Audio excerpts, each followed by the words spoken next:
Alright, what's going on, guys? It's BeyondlolSanity here. I am back from my vacation, and I wanted to let you guys know I've heard your request for a full-length commentary. So I'm going to go ahead and give that to you guys, a full-length Shaco jungle commentary. And let's get this thing started. This is, interestingly enough, a team-ranked game. I am on Team Honey Badger Brigade, because we take what we want and we give nothing back, right? So, this is a very interesting game, I thought, because I really got to see how the team system was going to work. I was kind of disappointed that they didn't have the team logo in your loading screen when you load up. And generally, I didn't notice anything on the UI or HUD changes in any way in-game. It just kind of tells you what team versus what team. You really don't get a good idea of what the other team's name is anywhere while you're in game. But either way, this game was pre Volibear patch, so as you can see, the jungle changes are not in effect for this current clip. But either way, I'm gonna pretty much have to relook at all the jungle now. I'm pretty sure they changed around a good bit of the XP base values. But other than that, doesn't seem to be too much of a difference. You don't have to grab as many pots nearly as you used to. Heck, I've had a couple people tell me you can even jungle without smite now. I haven't confirmed that for myself, but I'm pretty sure you probably could. But as always, I recommend taking smite, because I really don't see why you wouldn't want to. But anyways, I'm just going through my regular jungle route, you know, getting red, and start ganking.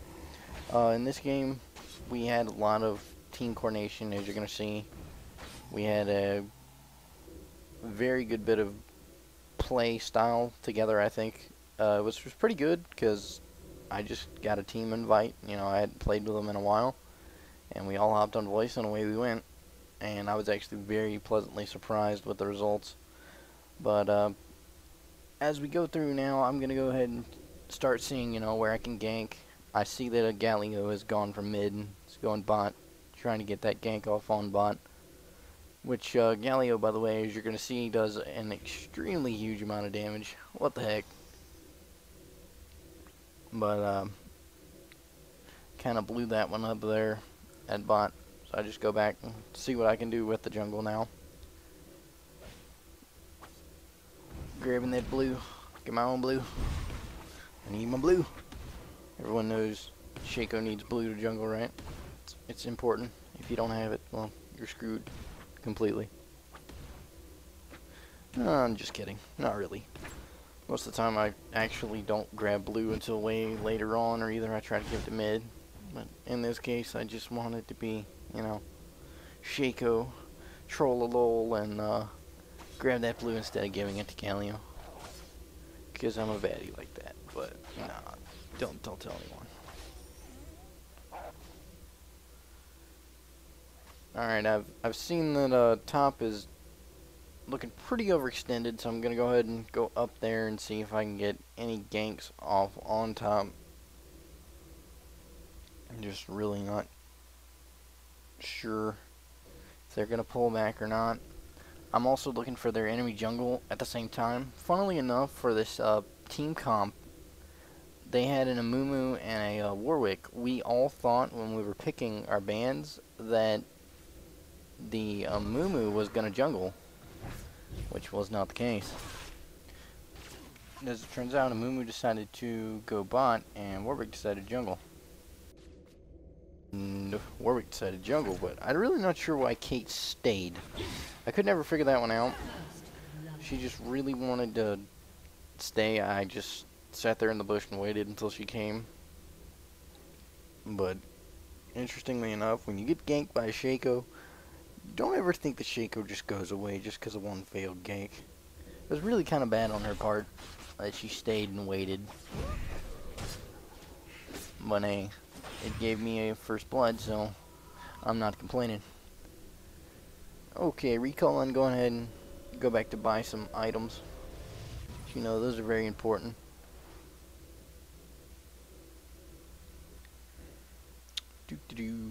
Okay, first items are razor and boots. Whenever I can get those two combinations together, it makes me extremely happy. And we're moving. Okay, so I've gone ahead and killed mid once. At this point in the game, I was really thinking whether or not I should go top or bot after the hold. After first gank or usually just around, I try to watch my lanes and always ask if they need a hold, which in this case I was on voice, so he was screaming at me, hold or GTFO, which is alright with me. I don't mind holding at all. It's free XP and CS. What's not to like, you know? Alright, so once again I'm looking around. There's just really no overextending on the enemy side going on. I'm extremely happy that Xur is just melting Viger because I kind of thought it would go a little bit differently, even though Xur has that huge range over Viger. Strangely enough, I decided to port back. I must have an item I want. Hold on. Yep, getting those HP pots. Really buying time. I hadn't seen their Warwick or their jungle all game yet, which is pretty weird when you think about it. Usually you'd see their jungler a good bit more, or at least know where they are. I really hadn't tried to counter at all. It wasn't really in my high list of priorities. I didn't want to play too risky because I knew we were against a pre-made team and they definitely would be on some sort of communication. But either way, I want to go ahead and see if I can get some of his jungle, but unfortunately that isn't going to happen. For this, I just kind of like to play mind games with my opponent. I see that Galio's pretty low, and he's tagged with that. But their mid did decide to go back and port back, so that makes it a little bit easier. I'm kind of disappointed that we didn't get any sort of fight there. But what can you do? At least now I know where Warwick is. Just kind of get a general idea. When you find the enemy jungler, you really can get a general idea of where they're going to go and just what kind of tactics they're going to play out and use. Generally, most people use pretty predictable routes depending on what jungler they start with. Like Fiddlesticks, you can always expect Fiddlesticks one way or another. He's going to get blue because he needs it. And you can just kind of coordinate a counter jungle around that. That's why I kind of like the more versatile jungles a lot better, that you don't have to start at blue or have to start at red.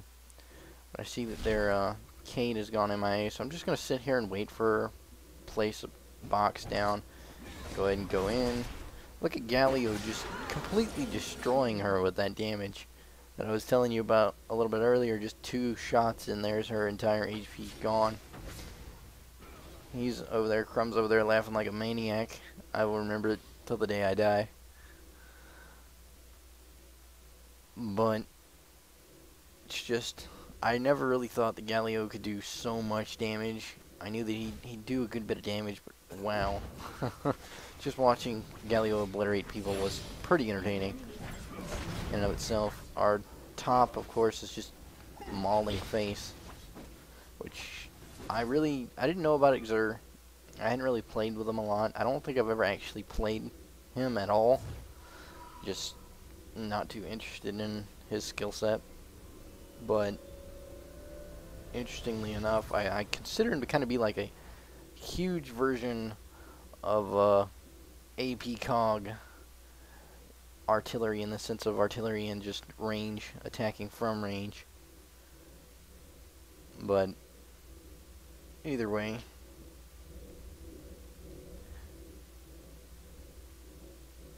once again, I really haven't seen their jungler except for one time, so I'm expecting he's gonna gank probably our mid, because our mid's just, you know, doing what he wants, taking what he pleases as far as HP bars are concerned. I've noticed that top hasn't needed a hold, and there you go, there's the CV on Warwick. So he's somewhere around. I'm surprised I didn't go straight and try to counter him, but once again, I've just got to be Shaco with Troll the Bowl and take that blue buff completely, not even giving Galio a chance to get that blue.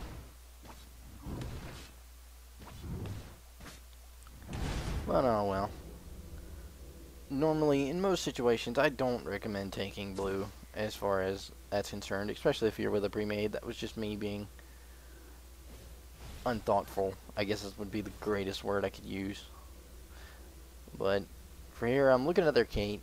You know, me and low HP squishy targets tend to be very, very happy. So I'm just kind of waiting around, seeing if Galio's going to be able to bait them the way. I'm going to start boxing up their jungle at this point, because I really now want to start keeping an eye on Warwick.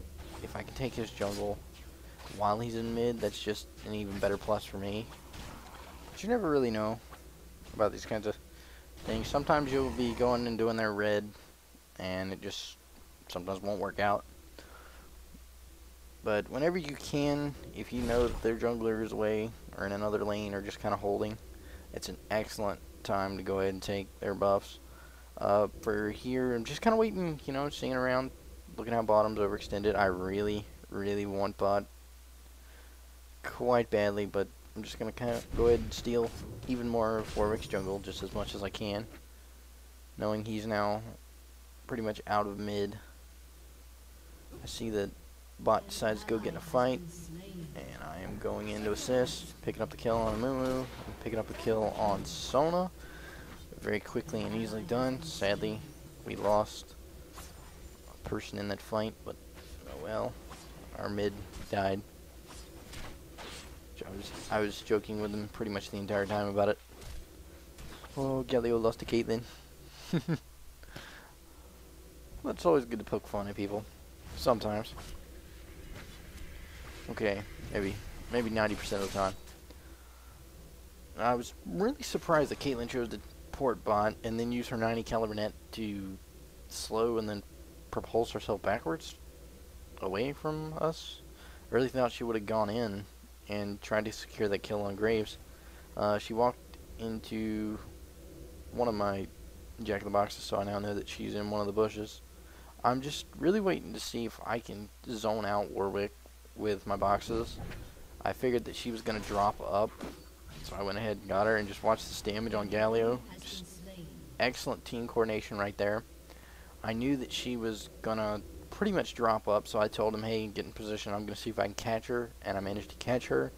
And then I managed to find Warwick in the middle of the jungle, and he thinks he's going to 1v1 me, which just, you're not 1v1ing a Shaco in the jungle with his ultimate up. It's just, it's not going to happen. So I go ahead and see that they're really trying to push hard at bot, so I want to see if I can help them just a little bit. Unfortunately, that wasn't the case, because Viger's decided that he can no longer handle top, and it's just kind of traded places. But you never really know. It's interesting to me to see how lane comps work when you think they're going to do something, and you know, you kind of try to counter pick for it. Sometimes they'll do something completely different than what you were thinking of. In this case, we picked Galio to counter Viger pretty much completely. He said, hey, I'm a pretty good Galio. I can mid with him and counter Viger all day. So we're like, okay, go ahead, do it. And it ends up him being against Caitlyn, and he still ends up smashing Caitlyn in the face, which was pretty awesome. Once again, I see that their jungler's just kind of hanging around bot. So I wanted to see if I could just get in a gank or two. But now I'm just purely trying to counter Warwick. I'm kind of hoping I can catch him, just kind of zone him with the boxes. See, he's walking right into it. So I'm really hoping he'll keep walking this way, and my mid will just kind of drop down. I see that he's a little bit preoccupied, but there you go. The bot actually ends up coming up for him, and because he's completely out of position the entire time, he ends up getting killed. Which is just the case. If you can bait your enemies with Shaco, Shaco's just, he's a monster at just completely being able to bait people. I mean, you'll deceive away, or you'll place a box. People will keep coming at you, and they don't really think about it.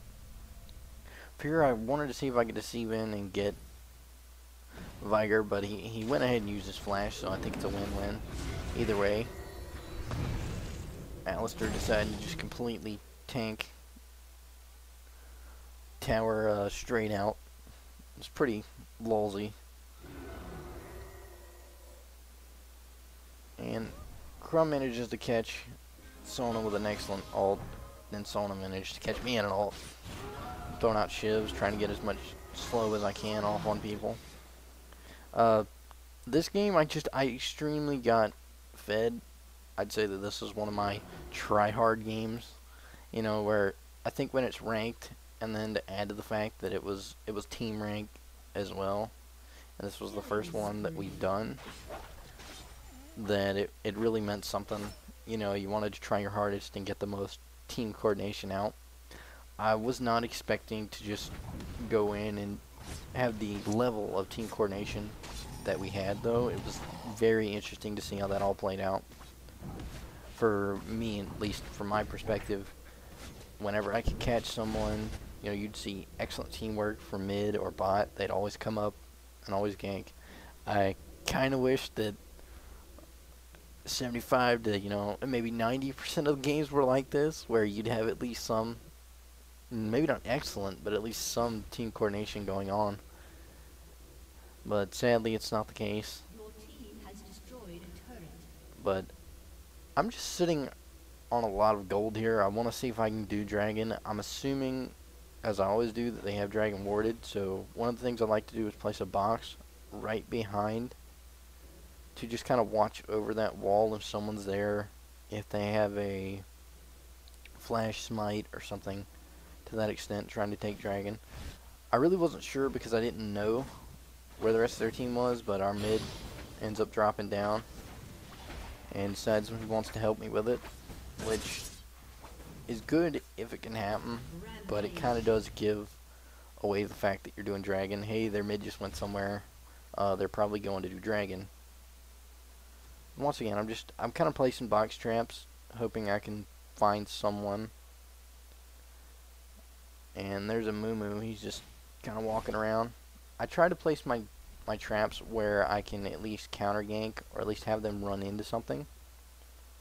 In team fights, I just kind of sit on the outskirts, the edges of team fights, until I know for sure we're going in. Then I'll run back and try to help. For here, I didn't see that we were gonna get into a major fight anywhere soon, so I tried to go grab red, but both of them ended up dropping to me at red, so that really didn't work out too well. But I'm just kind of watching now. I know Moomoo's sitting in that bush. I know that Sona's somewhere around here, so I want to go ahead and just kind of use that box like a fence, just kind of wall off and see if I can go and grab it. Moo got an excellent grab out on me, and I managed to deceive through her ult. I knew right here that Warwick was going to jump on me, and it was my fault completely for not ulting so he couldn't. I don't know why I didn't. I knew he was going to jump on me and just gun for me. But either way, I think that we didn't come out of that fight too bad. I managed to get my box traps off on Viger. I was hoping they'd stay in range a little bit more, but Exer's just kind of tearing through people now. An ally has been slain. An enemy has been slain. And it's just kind of a chase down thing going on. An enemy has been slain. So I think really we won that fight. We had a good bit of closer at the end there with us killing off most of their team. But for here, funnily enough, it was a pre-made and they tried to surrender. And you know it's bad when you have a pre-made team and they try to surrender. My team was just kind of laughing about it. I thought it was pretty hilarious myself, you know.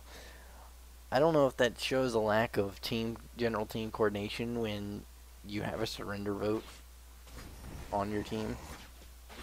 Maybe it's just one or two people getting pissed and saying, "Hey, I don't want to play this. Let's give up."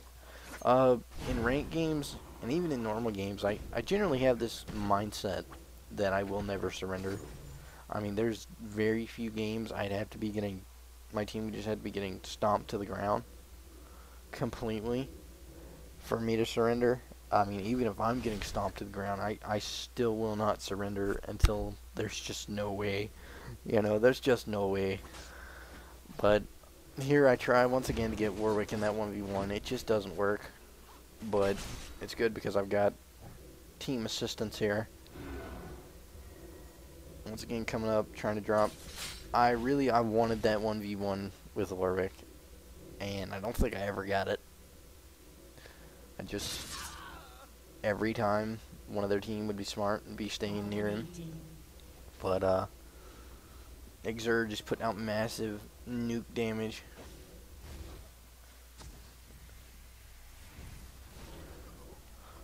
I do like that Galio was able to get that teleport off, even though that Viger laid down the stun. Here we see that Kane is just extremely overextended if you look, and I pop over the wall, and I start aggroing tower, and keep slowing her, and Galio pops his ult.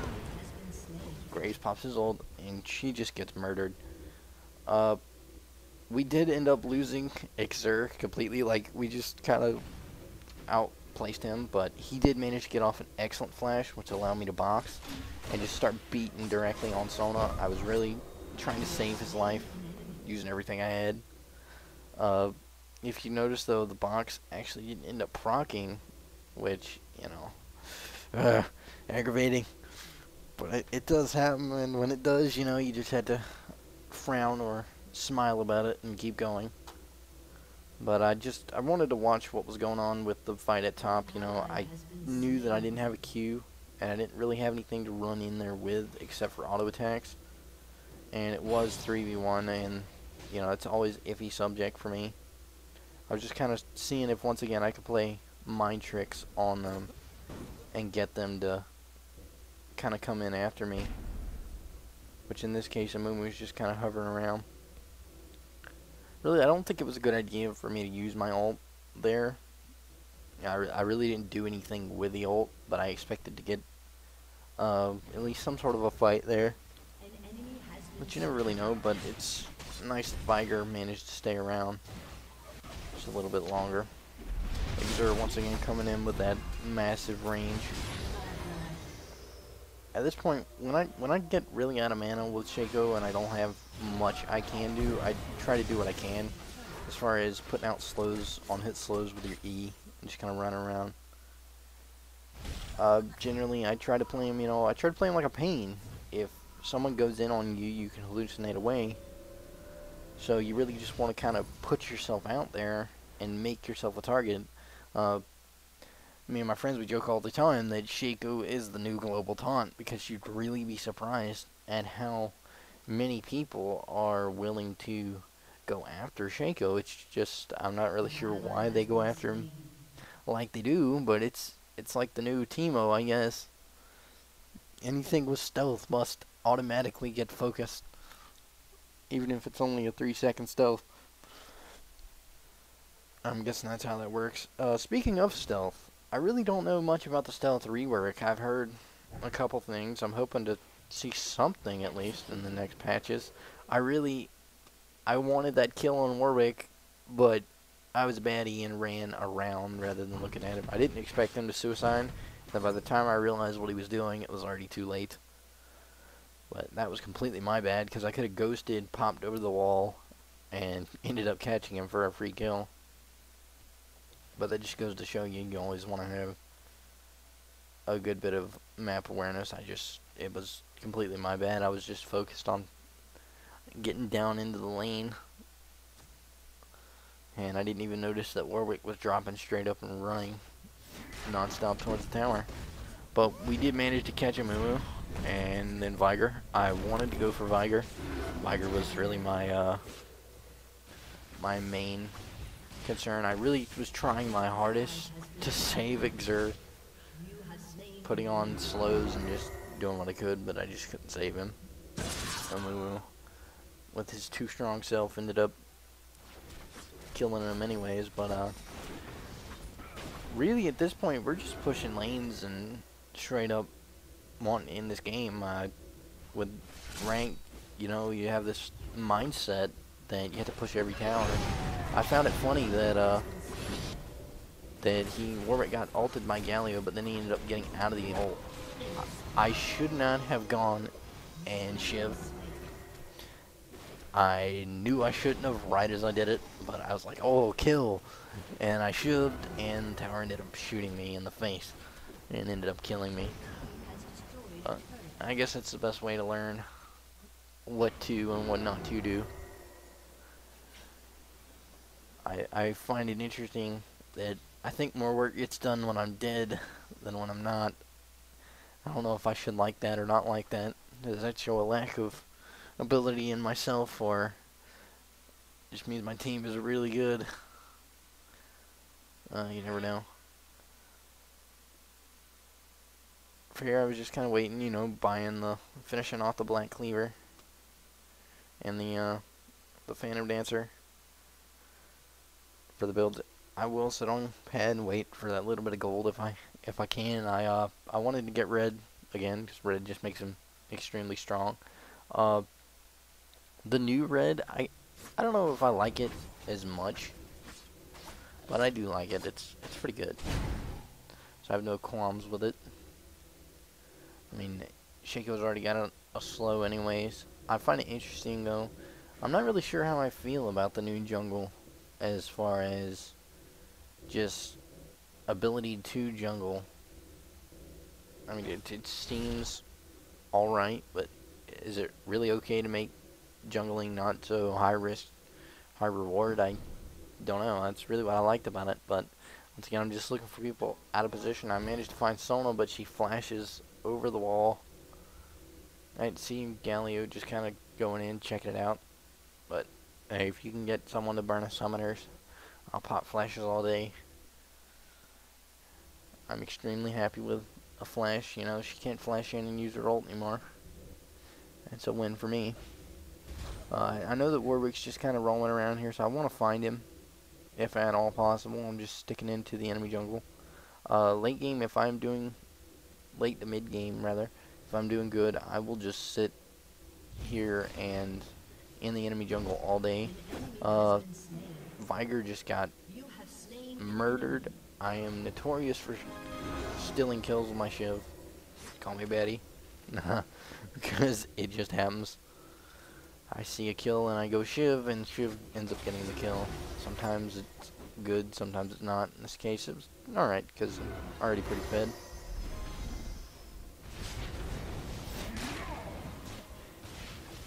It was interesting to see Xur's damage output even without being like anywhere near the tower range.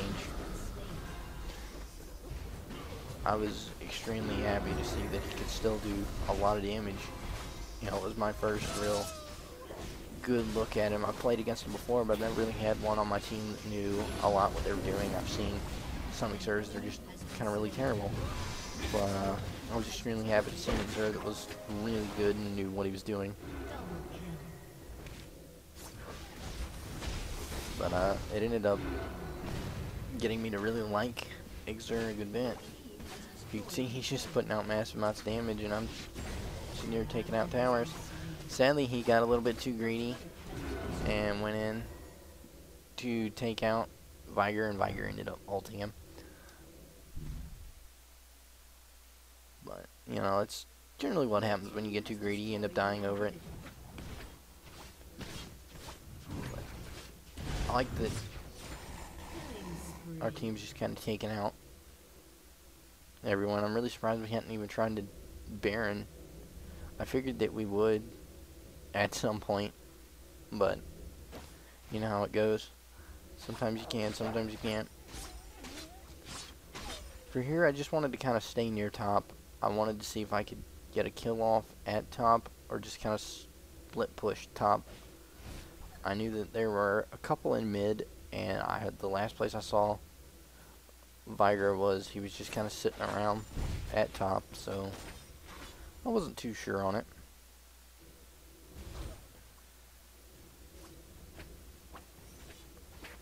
Now I'm just kind of, going a little bit farm crazy here, trying to get as much farm as I can. even though I don't really need it anymore after getting my core items. But I figured that since most of my team was over here, we were going to Baron, so I was going to go ahead and box off Baron as much as I could. Just decided to go ahead and go in. I'm really surprised at the lack of awareness as far as Baron goes. They had 2 bot, and they obviously had it warded.